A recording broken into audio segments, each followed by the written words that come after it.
உண்மையை சொல்லி நன்மையை செய்தால் உலகம் உன்னிடம் மயங்கும். நிலை உயரும் போது பணிவு கொண்டால் உயிர்கள் உன்னை வணங்கும்.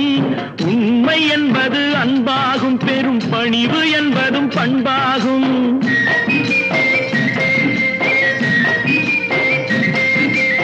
உண்மை என்பது அன்பாகும், பெரும் பணிவு என்பது பண்பாகும். இந்த 4 கட்டளை அறிந்த மனதில் எல்லா நன்மையும் உண்டாகும், எல்லா நன்மையும் உண்டாகும்.